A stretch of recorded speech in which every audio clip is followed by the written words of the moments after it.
My boyfriend cheated with my best friend and said, "She's an upgrade." I made sure his upgrade found out about his lies. I sat in my car, clutching a surprise anniversary cake for Liam. The icing read, 5 years of forever. My hands were shaking, but not from excitement. My phone had automatically connected to the car's Bluetooth, and a call was active. Liam didn't know he had answered. The sound of giggling filled the speakers. It was Sarah, my best friend of 30 years. "When are you telling her?" she asked, her voice sounding like a sharpened blade. I held my breath, waiting for Liam to defend me, to say he loved me. Instead, he scoffed. "Soon, Sarah. You're an upgrade. Precious is just a placeholder until I could afford someone like you." The air left my lungs. At 55, I thought I was settled. I thought I was loved. I looked down at the cake in my lap, the sugar smelling like a lie.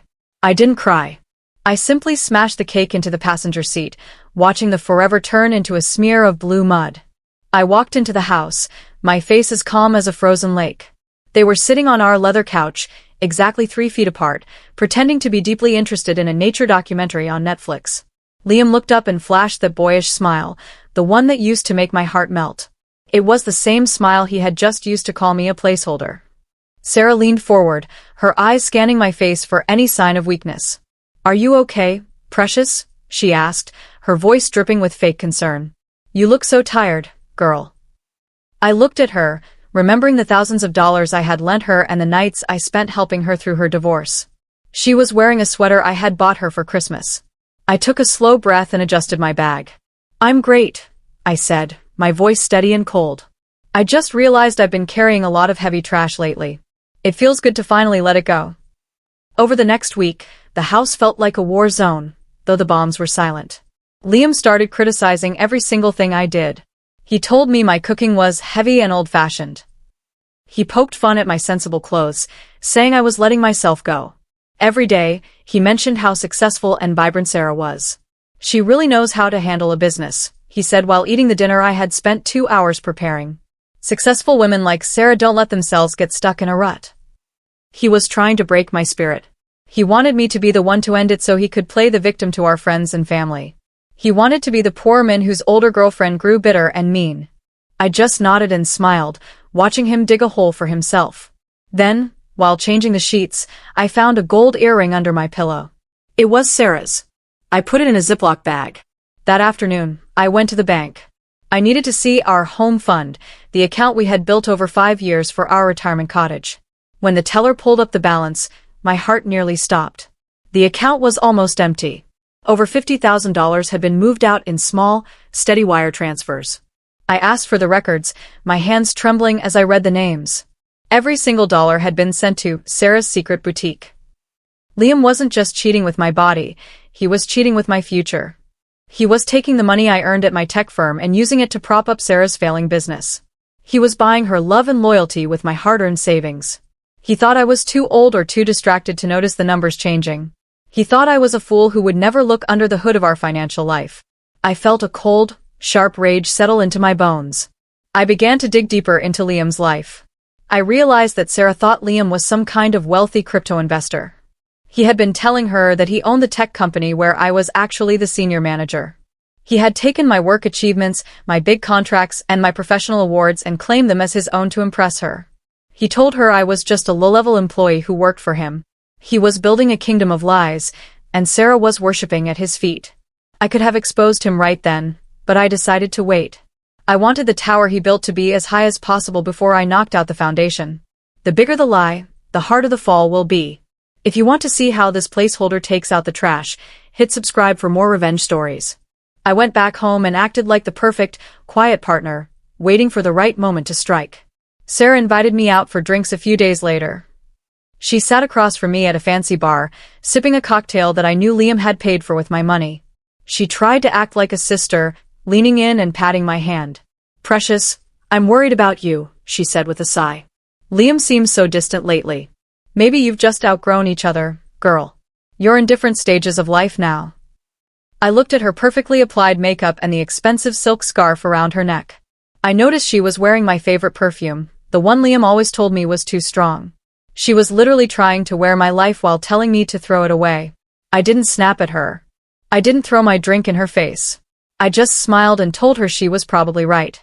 I watched her eyes light up with a cruel sort of victory. She thought she was winning a prize, but she was actually catching a predator. That night, I sat alone in my home office and looked at an old file. I remembered the night 3 years ago when Sarah's boutique almost went under. She had come to my door crying, begging for help. I stayed up all night doing her taxes and organizing her messy books. I gave her a $10,000 loan to keep her doors open. She called me her soul sister and promised to pay me back every cent once she was stable. I looked at the loan agreement we had drawn up back then. I realized that in her rush and her tears, she had never actually signed the very last page of the physical copy. However, I checked my old emails and found the digital trail of her consent. She thought that debt had vanished because we were friends. She thought she could steal my money and keep my money. She was wrong. I was going to collect every single penny, with interest. I decided to check Liam's iPad while he was in the shower. I expected to find more messages to Sarah, but what I found was much worse. There was a hidden folder with a third woman's name. He wasn't just cheating with my best friend, he was playing a much bigger game. He was active on several dating apps, but he wasn't using his real life there either.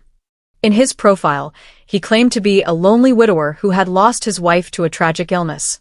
He used this lie to get sympathy and money from kind women. He had a date scheduled for the very next night with a woman named Vanessa. He told her he was finally ready to move on from his late wife. I sat on the floor, feeling a mix of disgust and cold clarity. Liam didn't love Sarah, and he certainly didn't love me.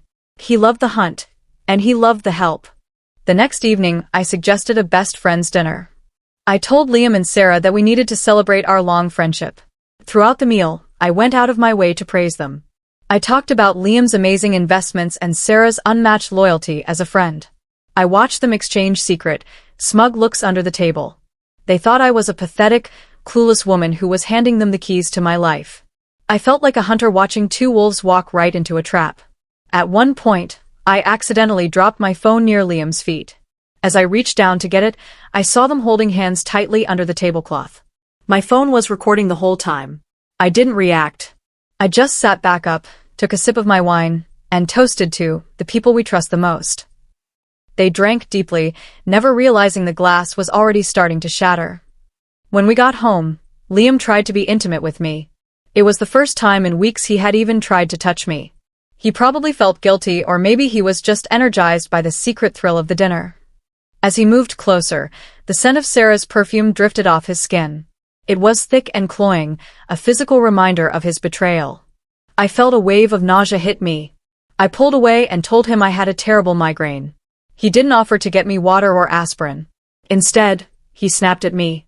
"This is exactly why you're losing me, precious," he hissed, turning his back to me in bed. "You're always tired or sick. You're no fun anymore." I stayed awake in the dark, listening to his steady breathing. I whispered into the silence, "You can't lose what you never earned, Liam." I was done being a placeholder. I was ready to become his nightmare. The next morning, I used my executive access at the tech firm to run a private market analysis on Sarah's boutique. I had always suspected her business was a mess, but the data was shocking. It wasn't just a struggling shop, it was a total money pit.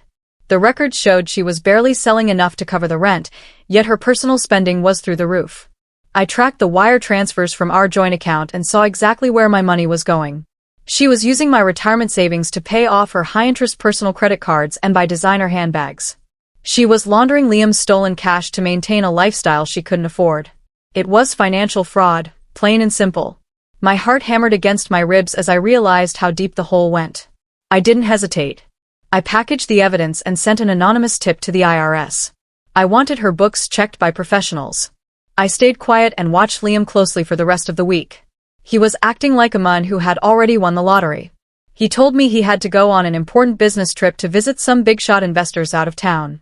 While he was in the bathroom, I checked the search history on his laptop. He hadn't been looking at flights or hotels. Instead, his recent searches were all about jewelry. One tab was open to a site selling engagement rings for under $500 that were designed to look like they cost $10,000. He was looking for the cheapest way to buy a permanent upgrade. He was planning to propose to Sarah using a fake diamond and the last bit of my stolen money.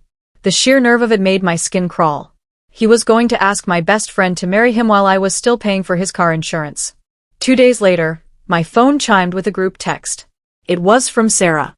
She had sent a photo of her hand with a giant, sparkling rock on her finger. The caption said she was finally engaged to the man of her dreams.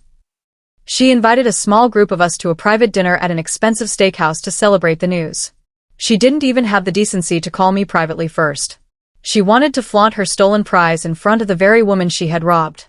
I stared at the screen, my thumb hovering over the keyboard. I could feel the heat rising in my neck. Liam thought he was moving on to a better life, and Sarah thought she had finally outranked me. I typed back a short, simple reply. I wouldn't miss it for the world, Sarah. I have the perfect gift for both of you. My revenge was finally coming together. While they were out at a pre-celebration drinks event, I went to work. I didn't just pack a suitcase, I dismantled the life I had built for him. I had already signed a new lease for a beautiful apartment across town. I called a moving crew I had hired weeks ago. We worked fast and silent. I took my clothes, my books, and every piece of furniture I had paid for. I even took the high-end router and the light bulbs from the lamps. I left the house a hollow, dark shell. I wanted him to walk into a place that felt as empty as his promises. On the kitchen counter, I left a single gold earring sitting in the middle of the island. It was the other half of the pair I had found in my bed. It was a silent message that I knew everything. I walked out and locked the door for the last time. Before heading to my new place, I made one more stop. I called Liam's parents. They had always been kind to me and treated me like a daughter. I told them, with a breaking voice, that I was moving out because I was worried about Liam's gambling problem. I told them the house fund was gone and I couldn't cover his debts anymore. I planted the seed that he might have been using their names to secure secret loans.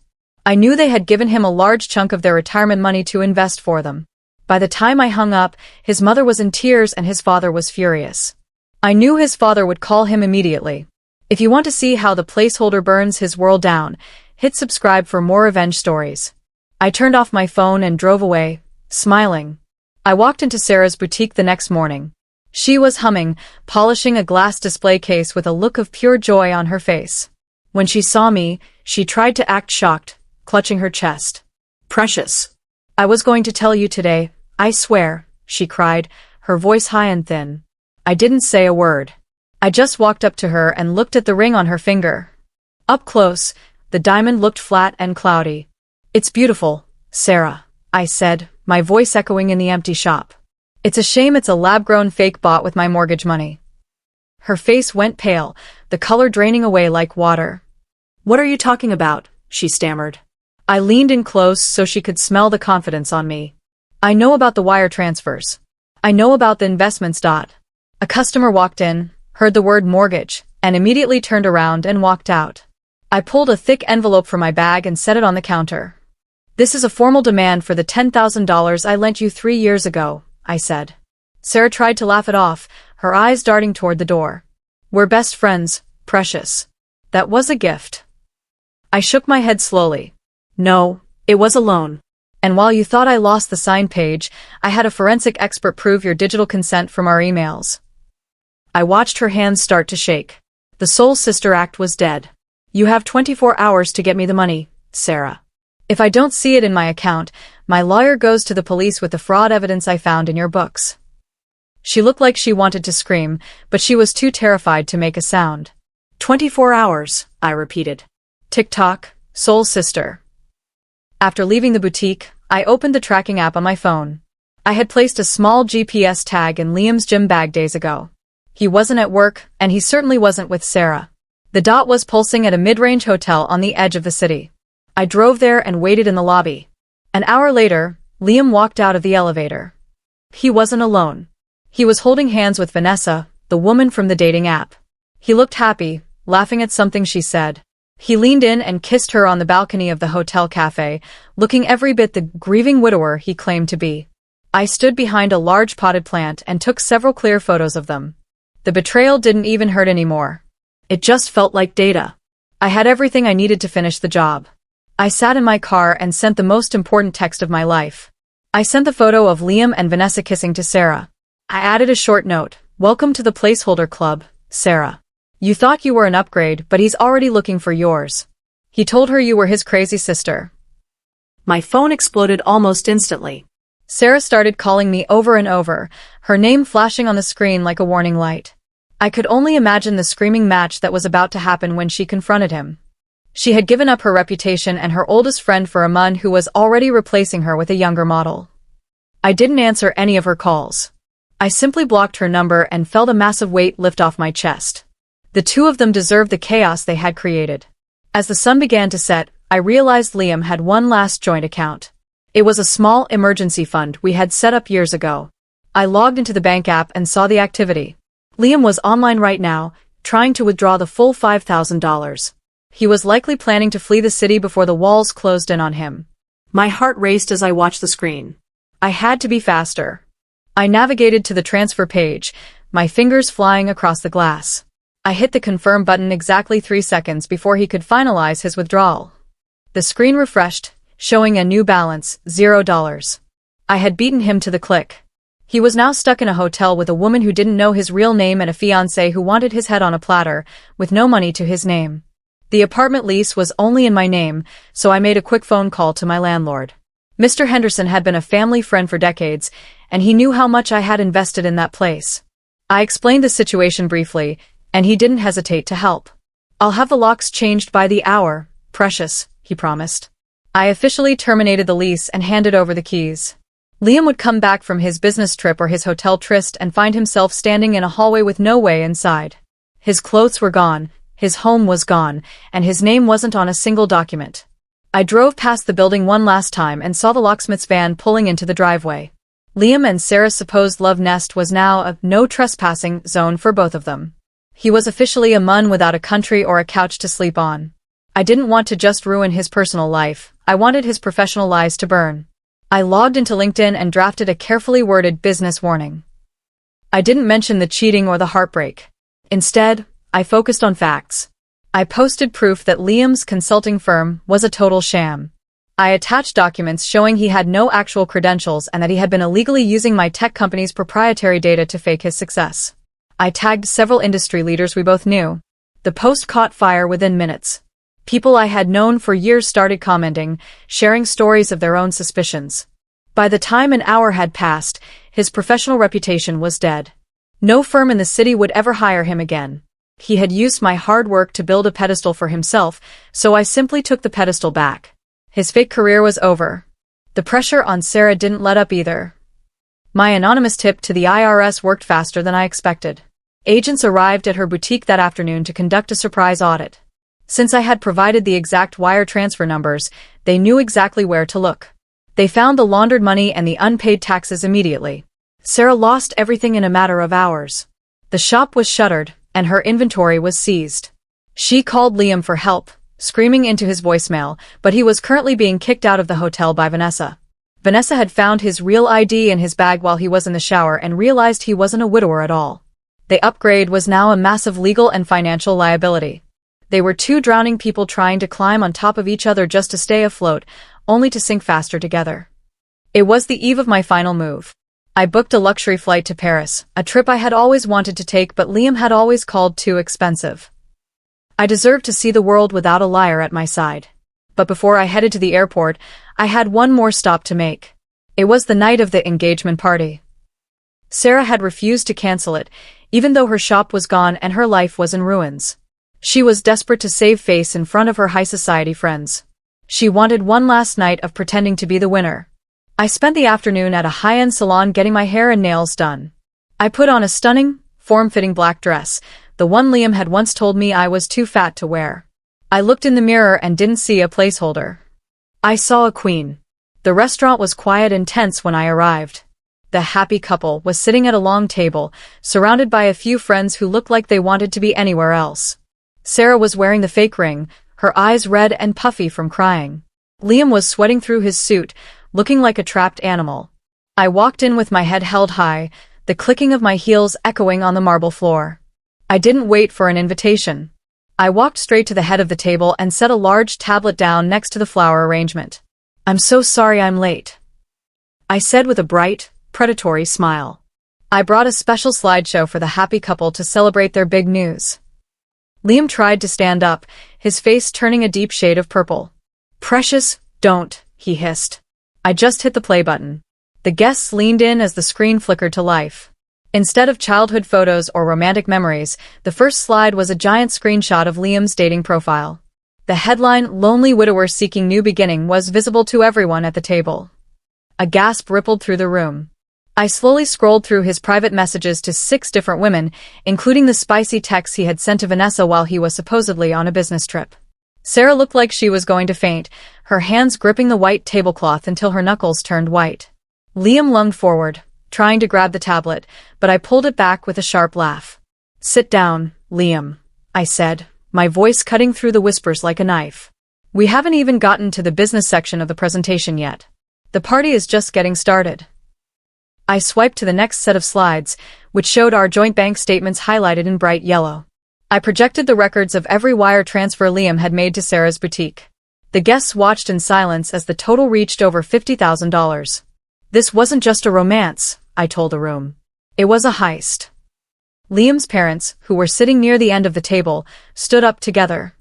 His father's face was livid, a vein pulsing in his forehead.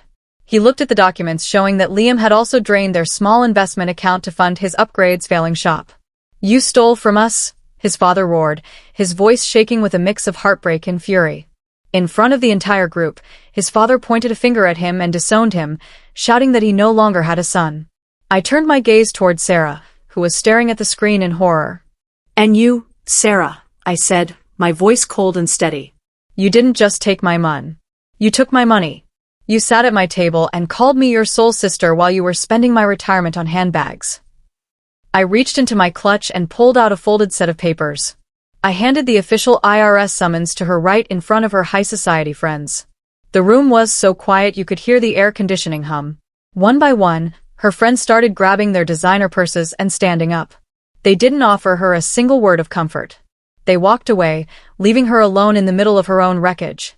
She had spent years trying to be at the top, and in 1 minute, she had hit the bottom. Sarah finally snapped.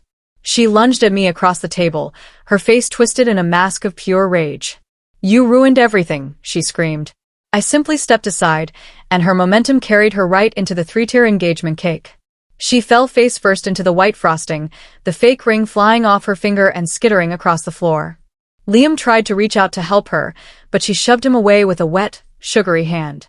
"Get away from me, you broke, lying loser," she shrieked. The upgrade had officially hit the floor, covered in cheap icing and public shame. I looked down at them, 2 messy people in a messy heap, and felt a wonderful sense of peace. The man who called me a placeholder was now nothing more than a punchline. I turned around and walked toward the exit without looking back. By the time I reached the parking lot, I saw that someone at the party had recorded the entire confrontation. The video was already starting to go viral on TikTok with the hashtag the upgrade is a fake. By midnight, people all over the city were watching Sarah fall into the cake and hearing Liam's father disown him. His face was now the national symbol for a cheating loser. My phone was buzzing with messages from old acquaintances, but I didn't feel like talking.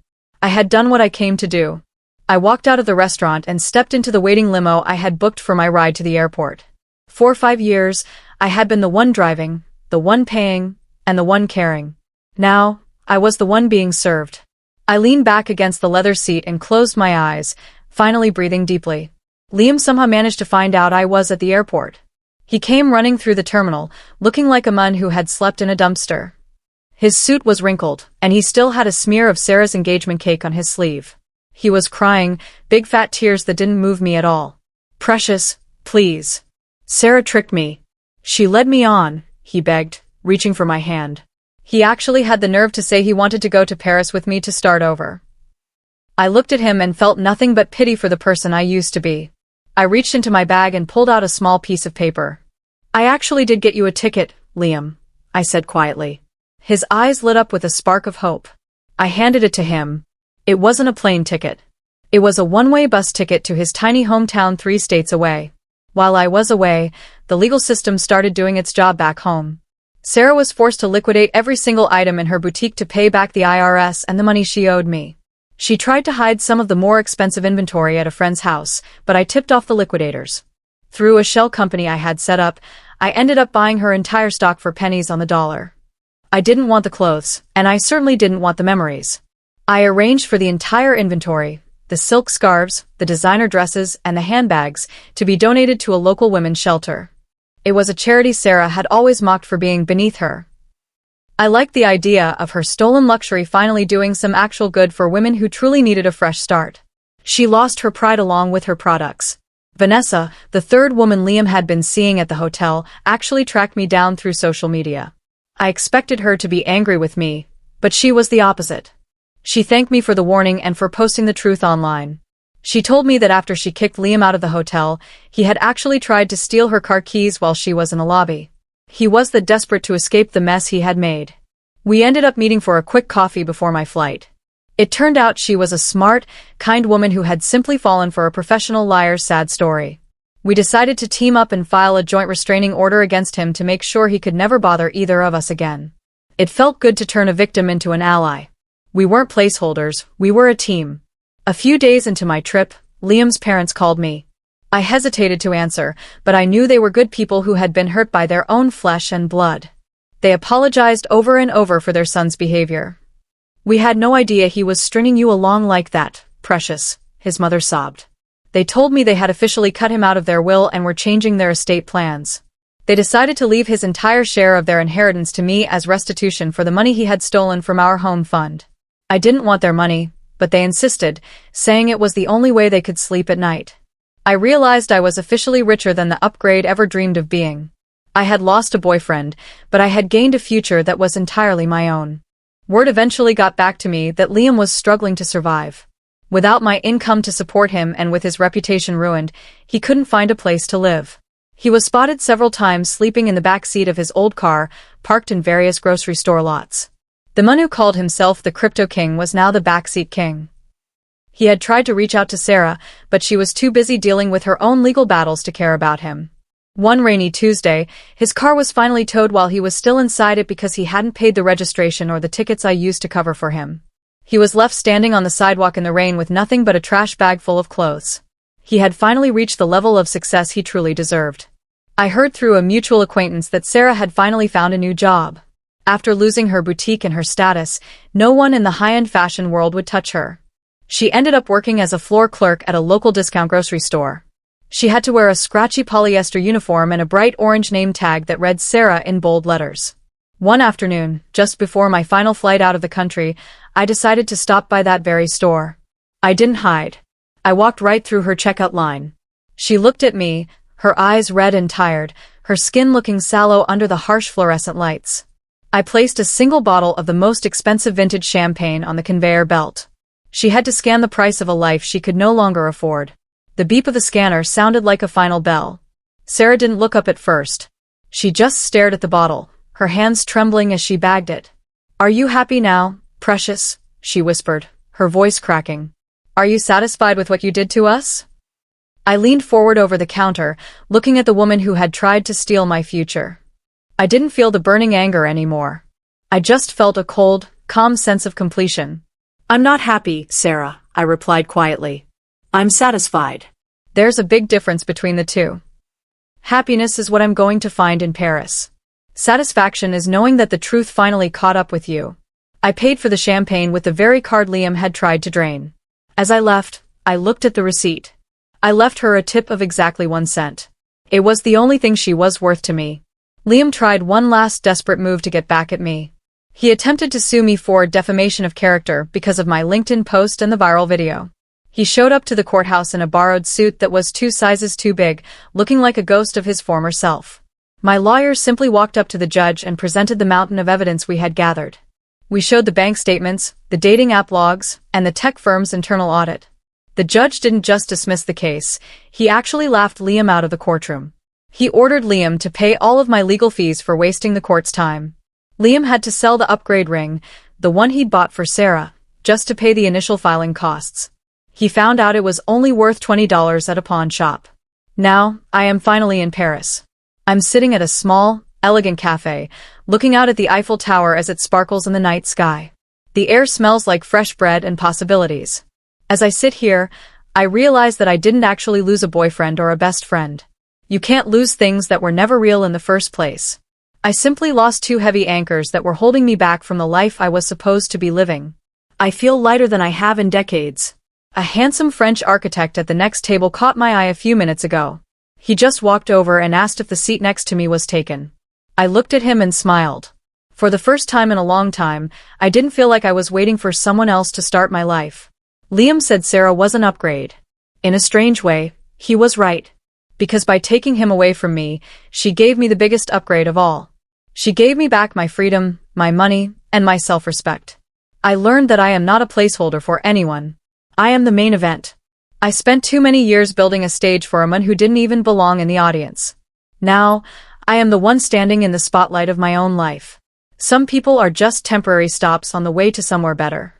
Others, like Liam and Sarah, are just lessons you have to learn before you can truly grow. I took a sip of my wine and watched the city lights. I'm not a placeholder. I am finally the destination. And I am finally home. Please subscribe.